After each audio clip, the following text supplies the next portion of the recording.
What's going on, team people? It's tea time, ladies and gentlemen. A special episode where we eat a bunch of delicious barbecue. But it is tea time too. It's also lunchtime. So we are going to film a couple episodes after this. So we are we're eating some Chinese barbecue, Cantonese style. So Denny has some roast duck over there. Roast chicken. Yeah, soy sauce chicken and some chashu. So the barbecue pork. We got some bitter melon and some steamed gailan here. So gonna be eating some food. Yeah. And we are drinking some also a Cantonese specialty from Yee On from Hong Kong. 2008 traditionally stored raw pour. A very ordinary, not a particularly expensive tea, but one that at least kind of goes with the meal. Nice. I'm looking forward to this. So probably the most unusual thing we got here is the bitter melon. So let's see how that is. I usually don't order that, but I always like to get at least one thing that's a little, a little different. Yeah, definitely. And then we got some rice here. Dude, I remember we would go down, do like staff lunches and the ID and stuff. And I would always just scout for good deals.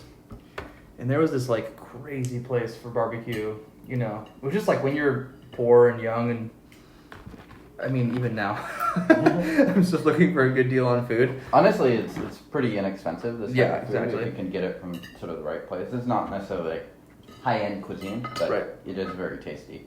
Totally. So each of these come with like their own dipping sauces. Have you had all these dishes before, Danny? I think everything but the bitter melon. So let's give it a shot.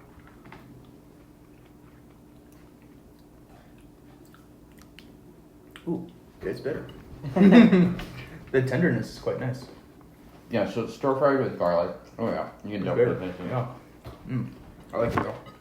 Yeah, there's a couple of preparations you can do of this. A common one I've seen is blanch it first, and then that removes some of the bitterness, and then you can like do a stir-fry or something.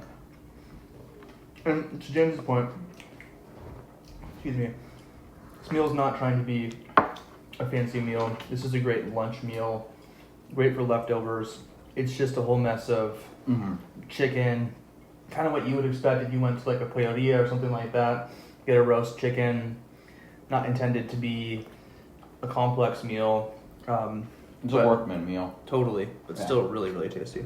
And so this type of food, along with dim sum, and sort of Chinese food that I grew up with my Chinese family, like people will just get like a couple pounds of this and then bring it to like a family potluck, that sort of thing. Yeah, absolutely. Kind of the same way that you would in Texas barbecue or something. Mm-hmm. And so this is from Cao Cao in the International District in Chinatown. And all the old guys, it's always like the old grandpa gets the fattiest, nastiest piece of meat on the table, It's like, I want the fish eyeballs. Give me the tendon. And I'm getting to be grandpa style now, dude, on my food. I feel like I've always been like that. You probably have. Yeah. I used to be like the kid who'd be like, cut the gristle off the steak, and now I'm just like, give me that. Well, there's a reason why the fish has two eyeballs. One for you, one for me, buddy. And that was definitely my Chinese grandpa. We'd go to town. He'd get the fish head. Oh, yeah. And all of his daughters would be like, ew, gross. And puer like this is the perfect pairing. It's not trying to be complex, right? It's a straightforward, round flavor, but perfect with really greasy, kind of cover your lips with oil type food, dim sum. Not to say you shouldn't pay attention to the tea, but it's a tea that you don't have to pay attention to. It's just really pleasant with the meal. The tea complements the meal rather than like the food complementing the tea. Yeah. Not like, oh man, this duck really brings out this puer taste. Yeah. This is surprisingly bitter. Do you like it? I think I like it. I think I wouldn't. It's a lot of that. I think it like needs to be in the context of the food. It kind of works well with the food because if you're Sweetness. just eating it on its own, because it kind of contrasts with both the tea as well as like the different forms of meat we got going on. Yeah. Which have strong enough flavors on their own that it doesn't overpower them. And I've usually heard of this as just Chinese broccoli. And I love cooking with that stuff. Hard to cook well, actually, in my opinion. because the stems are so thick. So this is all prepared really well. It's really nice. And yeah, would this be the kind of meal that you would go out to the restaurant to eat, or is it more takeaway food for you? Definitely more takeaway. Yeah, Usually. What about for yourself? I would say so too. To your point about nice summer day, go grab a bunch of this, have leftovers, bring a bunch out to a park, Yeah. share with family. And I mean, and if you go to these sorts of places, this one's from Cao Cao, and I think I said that, but Yeah. You'll realize that you're not necessarily there for the ambiance. Not to insult Cao Cao or any other place who do a fine job at what they do, but these are not That's not the intention.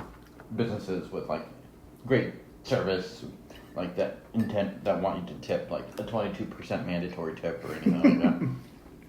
Which I'm fine with, man. I'm over that. I'm also fine with that, but point being, it's a very contemporary, modern thing, and these places just want to give you the food and get the fuck out. Okay. Mom test. I'd say everything but bitter melon. Okay. What do you think? Probably right, yeah. Anything stand out as far as the different meats? I think the pork is just so approachable because it's quite sweet. Yeah. And savory. The pork was always my childhood favorite. Yeah, just because definitely. of like that sweetness. Yeah, classic. I prefer the fatty poultry myself. So duck over chicken. Yeah, if I'm gonna have this kind of a meal, I also just think of like barbecue duck when I think of Chinese barbecue. So, yeah, but Yeah. So if you've never had this type of meal, but I know there are people watching that haven't. Definitely check it out.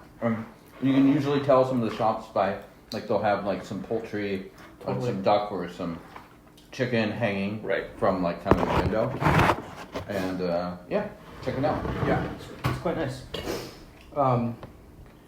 If you weren't gonna have like a ripe, what would you eat with this or drink with this? Honestly, probably like just a workman like oolong. Yeah. Something roasty. Yeah.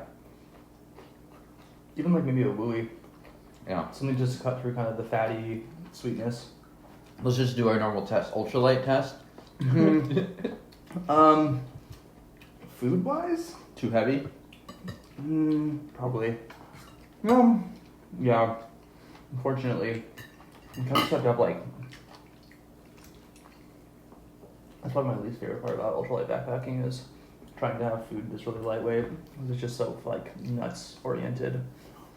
Lots of just like it's either like junk food. If you want to have like high calories per ounce, it's junk food. Do you do like the powdery things? I don't. Is that a thing though? Yeah, some people do that. I like to have a balance. If it's a long hike, then I will actually be weight conscious on the food because it does matter. I'm not as concerned about how good the food tastes. But if it's short, bring on the barbecue duck. If it's short, last time we did it overnight, we briefcase walked in to our camping spot, some like Euro meat, and made grilled Euros out in the backcountry. It was awesome. So it just depends on the trip.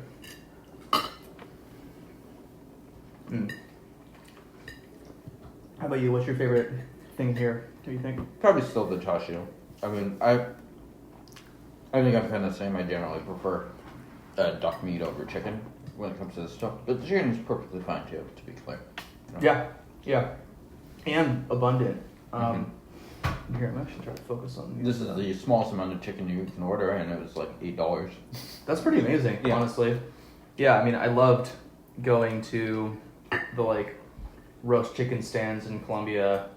I was with my buddy Andy, and just getting whole chickens. They give you these like plastic gloves to eat them with, which is really wasteful, but whatever. You just sit there and smash a whole chicken, and we like go do our festival thing, and then we're just like another chicken on the way home. They're also not like American chickens, which are fat as fuck. Well, they're a little off script here. That's true. No, you're right. American chickens are really big. They are, though, absolutely delicious.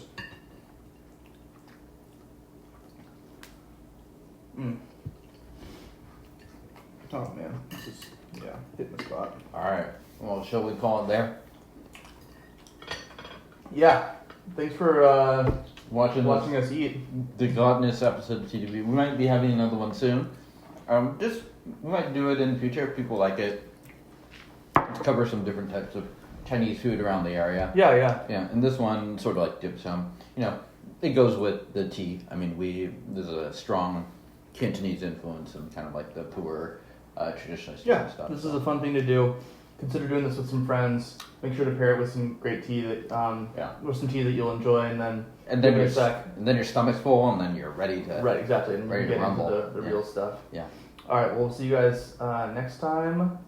Peace. Cheerio.